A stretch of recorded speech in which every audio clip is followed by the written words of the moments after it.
Denny Laksono di belakang Dirty Food yang langsung viral. Dia dulu pernah membuat Sexy Killer pada 2019. Apakah ini ada hubungannya dengan pemenangan 2024 atau Black Campaign, atau hanya refleksi saja? Dan sebetulnya Denny Laksono itu siapa sih? Di belakang siapa dia? Bagaimana menurut kalian? Menurut analisis saya,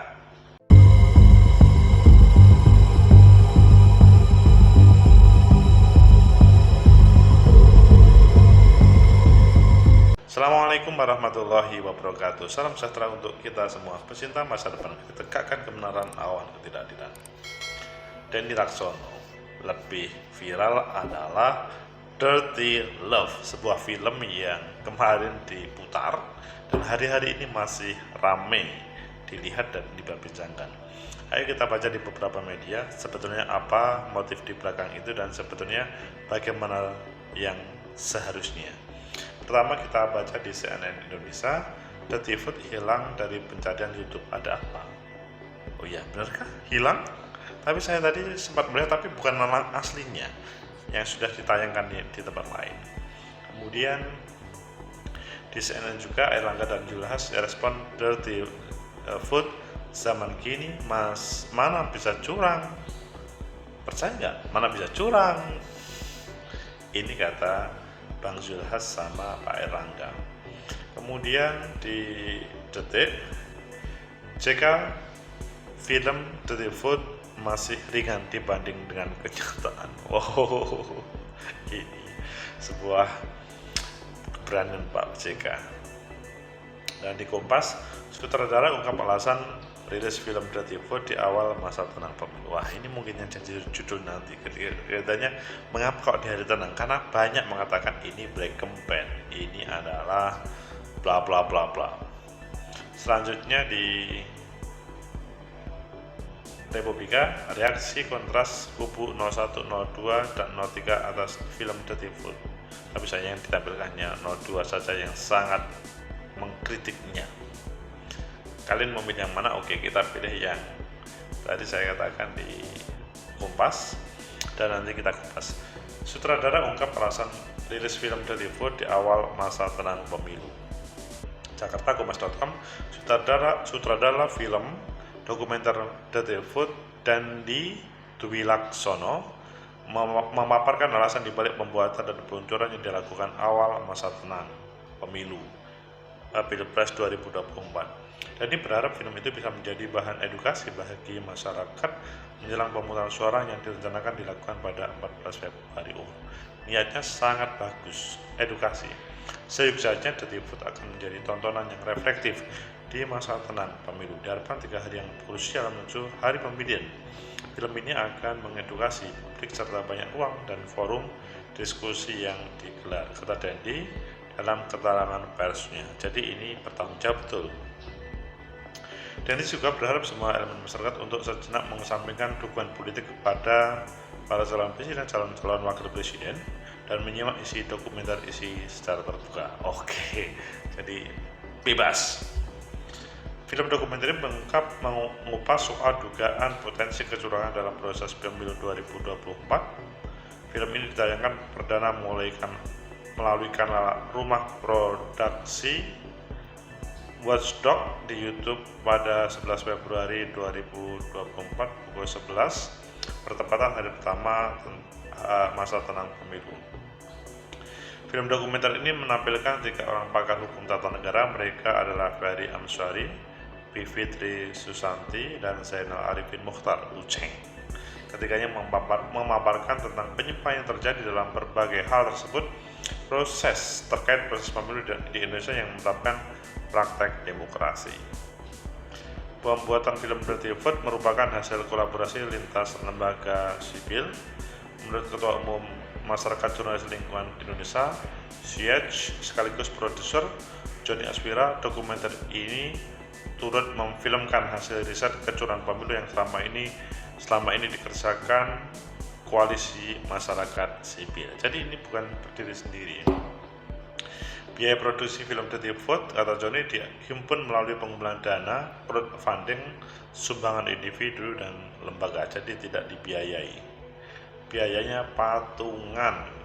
Sejumlah lembaga yang berkolaborasi dalam film ini adalah Aliansi Jurnalis Independen (AJI), Bangsa Mahardika, Ekspedisi Indonesia Baru, Ekuatorial, Fraksi Rakyat Indonesia, ada fraksinya ini, Greenpeace Indonesia, Indonesia Corruption Watch, Chatham, Jeda untuk Iklim, KPR, LBH Pers, Lokataru, Perludem, Salam Empat Jari, Setia Bumi, Tenis Indonesia, Walhi, Yayasan Demi Dewi Keadilan, Yayasan Kurawal, YLBHI, dan Watchdog.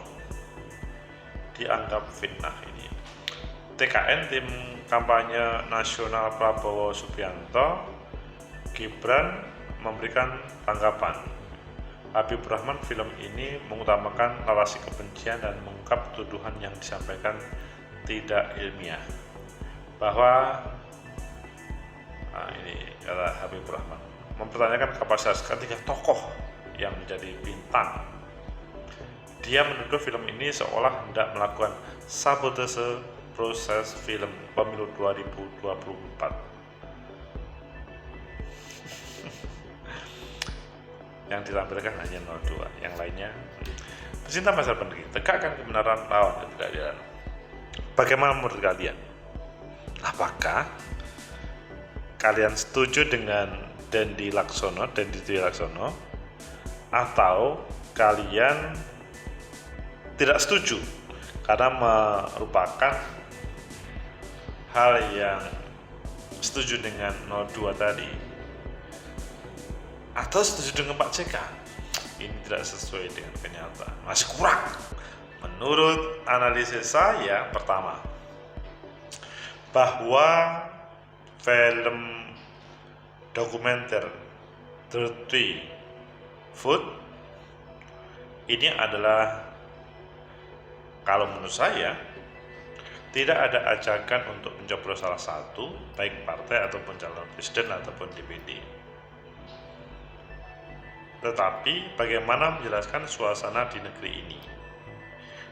Dia hadir bukan dari Watchdog saja, atau bukan dari Dendi saja, tetapi dari banyak lembaga,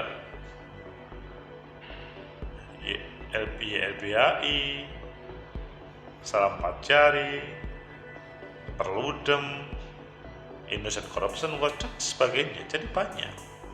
Sehingga, dan kemudian niatnya dari sang sutradara Dendi Dwi Laksono ingin memberikan refleksi. Kalau menurut saya sangat appreciate terhadap film ini, dalam artian ini adalah memang satu pun tidak mengarahkan kepada salah satu calon. Ketika-tikanya dibahas, ketika-tikanya ditampilkan, tetapi yang lebih disorot adalah bagaimana perjalanan demokrasi di negeri ini. Demokrasi itu bukan demokrasi yang basa-basi, tapi bagaimana demokrasi itu adalah ya seperti apa sebetulnya perjalanan sebuah anak bangsa membangun yang menjadi lebih sehat, refleksi dari proses reformasi dahulu. Jadi kalau menurut saya, apa yang menjadi keinginan sutradara ditampilkan di masa tenang, menurut saya sangat bagus, karena sekali lagi ini bukan dalam tema untuk kampanye kepada salah satu pun. Adapun ada yang merasa itu mengarah ke tertentu, karena menurut saya boleh seseorang, karena setiap orang itu kan mempunyai persepsi tentang satu hal. Misalkan tentang yang ada di depan saya ini adalah tentang pengeras suara. Mungkin kalian bisa mengatakan, oh ini supaya suaranya bisa terdengar. Tapi orang lain mengatakan, oh itu hanya untuk hiasan saja. Atau yang lain mengatakan bahwa, oh itu untuk bagaimana lebih sempurna dalam pembuatan video dan sebagainya. Ya semua orang boleh mengatakan. Tapi menurut saya ini adalah refleksi, tujuan yang disampaikan refleksi terkait dengan kehidupan dan bagaimana memilih nanti salah satu calon presiden yang terbaik dari 3 yang ditawarkan oleh partai politik atau gabungan partai politik, begitu juga partai mana yang akan bisa dipilih. Itu saya pikir refleksi dari itu semuanya. Kemudian yang kedua, bagaimana yang disampaikan oleh Pak JK yang berbeda dengan TKN atau tim 02. Kalau Pak JK kan mengatakannya kan sederhana ya, film Dirty Food masih ringan dibanding dengan kenyataan. Tetapi kalau melihat Habibur Rahman, TKN mengatakan ini tendensius, ini mengarah kepada black campaign dan sebagainya. Itu yang disampaikan oleh Airlangga atau Bang Zulhas. Jadi kalau menurut saya, ya sekali lagi, setiap orang mempunyai arti yang berbeda, mempunyai pernyataan yang berbeda terkait dengan suatu peristiwa, apalagi tentang sebuah film dokumenter itu. Tetapi mengapa Pak JK mengatakan masih ringan dibanding dengan kenyataan? Yaitu adalah refleksi yang ditampilkan oleh Pak JK. Karena Pak JK pernah di dalam kekuasaan dan beliau memberikan semacam pendapat. Adapun Habibur Rahman mengatakan, TKN 02 mengatakan bahwa itu adalah penuh kebencian, penuh macam-macam yang sifatnya ini adalah tendensius, maka ya itu boleh saja. Tetapi bahwa ini dari sang sutradara itu berbeda, sehingga ketika ada perbedaan yang ada seperti ini, menurut saya lebih baik semua orang, Pak JK, 02 ataupun siapapun yang berpendapat kemudian duduk bersama dan kemudian mendiskusikan secara total. Jangan sampai kemudian berpendapat belum pernah melihat filmnya. Di dalam tayangan, di dalam salah satu sumber tadi, dia bisa berpendapat, oh ini tendensius, ini black campaign. Tapi ketika ditanya, Bapak pernah melihat? Belum. Ini menjadi masalah besar. Menurut saya lebih baik memang dilihat secara totalitas, apalagi hilang. Jangan sampai ada orang yang mempunyai niat jahat untuk menghilangkan. Ini adalah sangat positif. Jadi kalau ada orang hilang, maksudnya ada yang menghilangkan, malahan ini adalah kontraproduktif bagi yang menghilangkan. Jadi lebih baik dibiarkan saja, karena kalau ada yang menghilangkan, malahan nanti ini akan menjadi lebih viral. Jadi sebuah kebenaran itu akan menjadi didukung oleh banyak orang. Sehingga kalau menurut saya, ya silahkan semuanya memberikan pendapat dan kemudian memberikan reasoning. Kalian yang belum berpendapat di media bisa menulis di bawah di kolom komentar terkait dengan Dirty Food tadi. Kemudian yang ketiga, apakah ini ada hubungannya dengan pemenangan seseorang, baik salah satu capres ataupun calon legislatif atau DPD? Kalau menurut saya sangat jelas tidak. Bahwa ini persis pada waktu Dendi Dewi Laksono membuat seksi killer pada 2019, yang itu selanjutnya menjadi modal bagi pemilih untuk merefleksikan apa sih sebetulnya, mengapa, kalau boleh dikritik, mengapa pada waktu itu kritiknya tidak seperti sekarang. Dan sebetulnya ada tayangan-tayangan lain ya, ada film lain yang bisa ditonton terkait dengan hal ini, tapi menurut saya karya anak negeri itu tidak harus kemudian dipotong atau dihilangkan atau malah